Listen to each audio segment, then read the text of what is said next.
अरे देखो, आंटी ने कितना अच्छा नाश्ता भेजा है। क्या भेजा होगा? घर में शाम को सब्जी के नाम पे बस एक आलू ही तो बचा था। आलू की सब्जी बनाई होगी और रोटी। और क्या क्या आलू की सब्जी? वाह, आंटी के हाथ से आलू की सब्जी तो बहुत ही अच्छी बनती है। लेकिन पगली, ये देख तो सही, आलू की सब्जी रोटी नहीं, आलू का पराठा बना के भेजा है आंटी ने तुम्हारे लिए टिफिन में। ये तो मुझे बहुत पसंद है। ये तो अब मैं तुम्हें देने वाली नहीं, ये तो सारा मैं खुद ही खत्म करूंगी। ऐसे क्या देख रही है? मेरा टिफिन भी खोल जल्दी। देख क्या डाला है मेरे टिफिन के अंदर। पता नहीं सुनीता दीदी ने क्या बना के भेजा है। अरे तुम्हारा टिफिन तो मैं पहले से ही खोल चुकी हूँ। ये देखो, तुम्हारी दीदी ने तुम्हारे लिए पास्ता बना के भेजा है टिफिन में।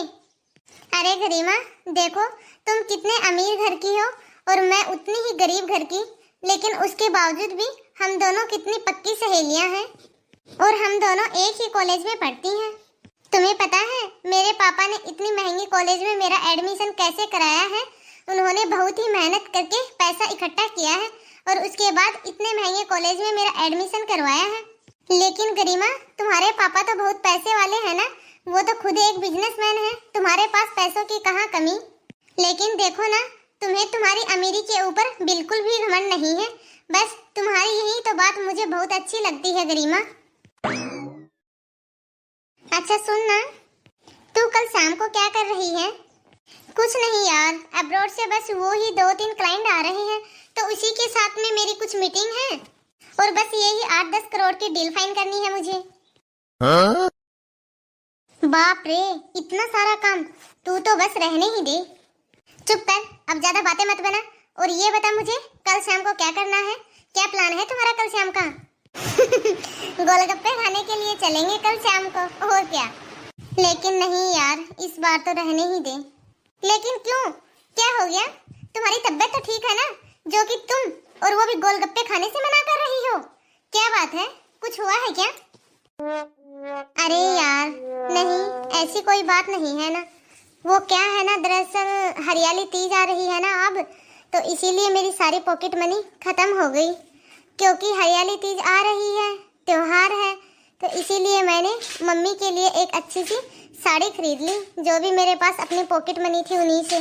क्योंकि यदि मैं माँ के लिए साड़ी नहीं खरीदती तो वो तो अपने लिए त्योहार के ऊपर कुछ खरीदने वाली थी नहीं, तो बस इसीलिए मैंने मार्केट से माँ के लिए एक अच्छी सी साड़ी खरीद ली और उनके लिए कुछ चूड़ियाँ भी खरीदी हैं। क्योंकि सावन के महीने में तो सब हरी हरी चूड़ियाँ और हरी हरी साड़ियाँ ही पहनते हैं ना। सभी औरतें नए कपड़े पहनती, नई नई चूड़ियाँ पहनती, तो मेरी माँ ऐसे ही घूमती पुराने कपड़ों में, तो बस इसीलिए मैंने माँ के लिए थोड़ी सी शॉपिंग कर ली। अरे यार, गोलगप्पे तो मैं खिलाने वाली हूँ ना, तो इसमें तू इतना टेंशन क्यों ले रही है? और वैसे ये अभी तुमने क्या बोला? कौन सा त्योहार आ रहा है अब? हरियाली तीज। मैडम, जब तुम्हारी शादी हो जाएगी ना, तो तुम्हें भी तीज का त्योहार मनाना पड़ेगा। और मैडम, तुम्हें पता है, अपने पति के लिए लंबी उम्र के लिए व्रत भी रखना पड़ेगा। अरे यार, ये ऐसी बात कौन सी हुई? हर बार पत्नी की लंबी उम्र के लिए पत्नियां ही व्रत क्यों रखती हैं? पति अपने पत्नियों के लिए व्रत क्यों नहीं रखते? हर बार इन्हीं औरतों को ही, बेचारियों को, उनकी लंबी उम्र के लिए व्रत रखना पड़ता है। क्यों भला, ऐसा भी क्यों होता है? अरे मैडम, तुम अपने पति से बोलना कि वो तुम्हारे लिए लंबी उम्र के लिए व्रत रखे। तुम रखवाना अपने पति से अपनी लंबी उम्र के लिए व्रत।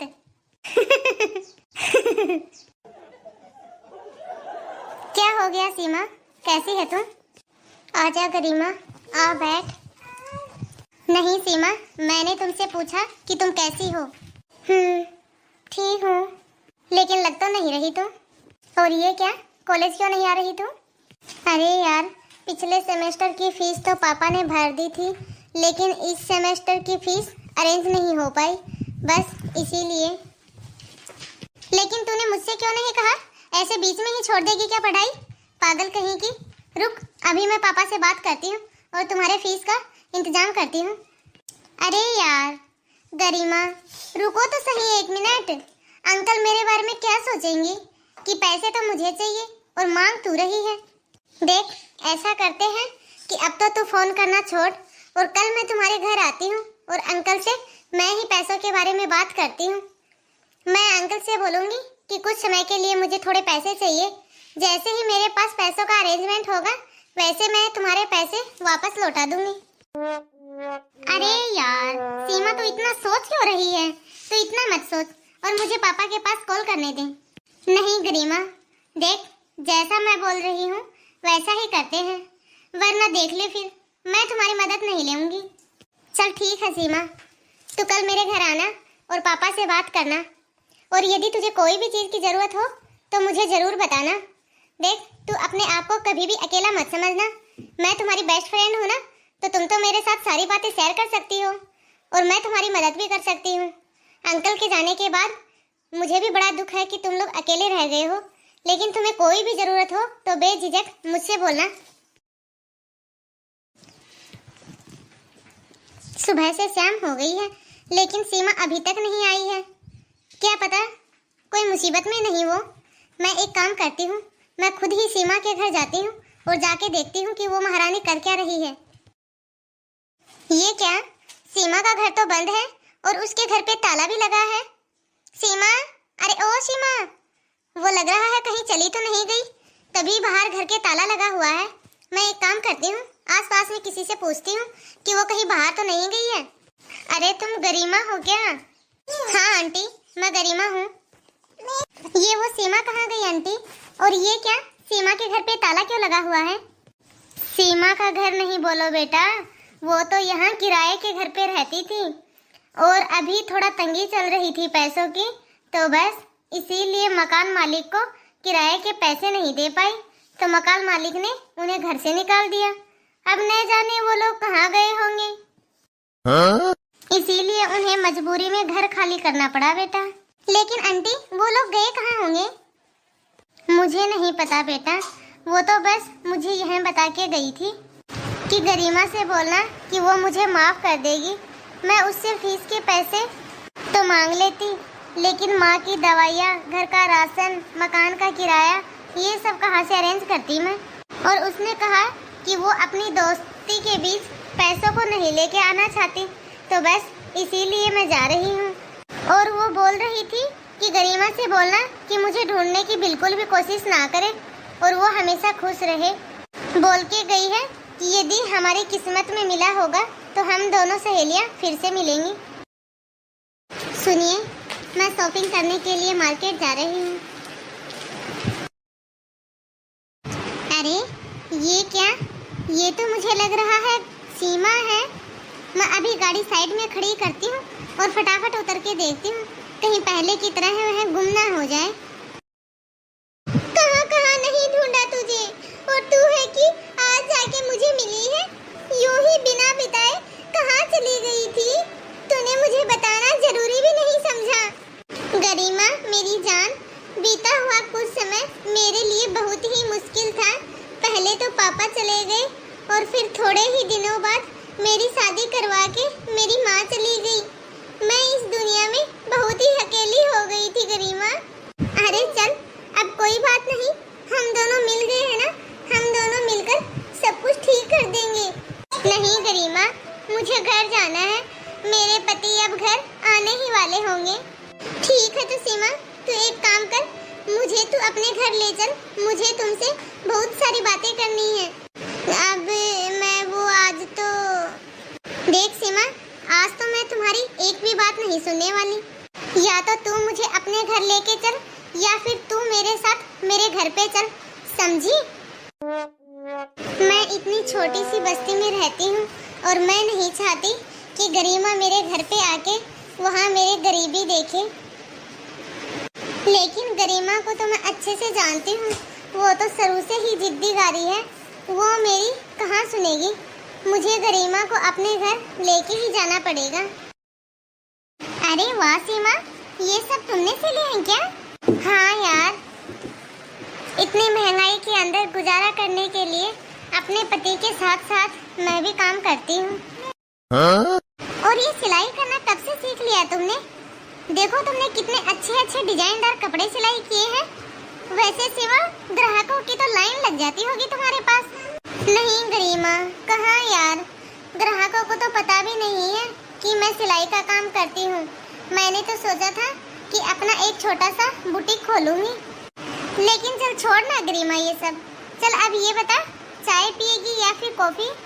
अब मुझे अच्छे से समझ में आ गया है कि मुझे करना क्या है। आज हरियाली तीज का त्योहार है। पता नहीं सीमा ने क्या पहना होगा क्या नहीं। वैसे भी मैंने सीमा के लिए भी शॉपिंग कर ली है। सेम अपने जैसा लहंगा लिया है। अभी मैं उसके घर पे जाती हूँ और देखती हूँ आखिरकार वो हरियाली तीज पे कर क्या रही है। ये क्या सीमा, तुमने अपनी माँ की पुरानी साड़ी पहनी है? ये सब छोड़ गरिमा, देखो तुम तो बहुत ही ज्यादा सुंदर लग रही हो यार। नजर ना लगे तुझे किसी की। देखो ये हरे हरे कपड़े, ये हरी हरी चूड़ियाँ कितनी अच्छी लग रही हैं तुम पे, है ना? सब कुछ अच्छा है ना? अब तू भी जल्दी से रेडी हो जा। देख मैं तुम्हारे लिए कुछ लेकर आई हूँ। ये पकड़ो सामान और अंदर जाके फटाफट से जल्दी रेडी हो। मैं तुम्हारे लिए भी सेम टू सेम अपने जैसे कपड़े लेकर आई हूँ। ये क्या, तुम्हारी आंखों में आंसू किस लिए? अरे पगली, ये तो खुशी के आंसू हैं। रुक जा, अभी तो एक चीज और बाकी है। बस कर गरिमा। अब ये ले पकड़ तेरे नए बुटीक की चाबी। मेन बाजार के अंदर तेरी नई दुकान है। अब सब लोग तुझे भी जानेंगे और तेरे काम को भी। लेकिन यार गरिमा, ये सब मैं कैसे? नहीं यार, मैं ये सब नहीं ले सकती। ऐसे ही दे कौन रहा है तुझे।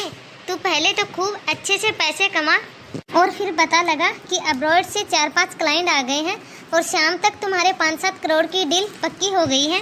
और फिर तुम्हारे पास जैसे ही पैसे आए तो मेरे पैसे वापस कर देना, ठीक है? मैं ये तुम्हारी दी हुई चाबी अपने पास रख लूंगी, क्योंकि मुझे अपने बेहतर भविष्य की ओर बढ़ना है। जैसे ही मेरे पास पैसे होंगे मैं तुम्हारे पास पैसे वापस लौटा दूंगी। दोस्त हो तो गरिमा तुम्हारे जैसी, जो तुमने मुझे हरियाली तीज के ऊपर इतना बड़ा तोहफा दिया है। तो हाय दोस्तों, आप सभी को आज की हमारी यह स्टोरी कैसी लगी कमेंट बॉक्स में कमेंट करके अपनी राय जरूर दें। यदि आप सभी को यह वीडियो अच्छा लगा हो तो इस वीडियो को ज़्यादा से ज़्यादा लाइक और शेयर करें। यदि आपने अभी तक हमारे चैनल को सब्सक्राइब नहीं किया हो तो फटाफट से बेल आइकन दबाकर सब्सक्राइब करें, ताकि ऐसे ही मज़ेदार वीडियो आप तक पहुंचते रहें। तो बाय दोस्तों, अब मिलते हैं अगले वीडियो में।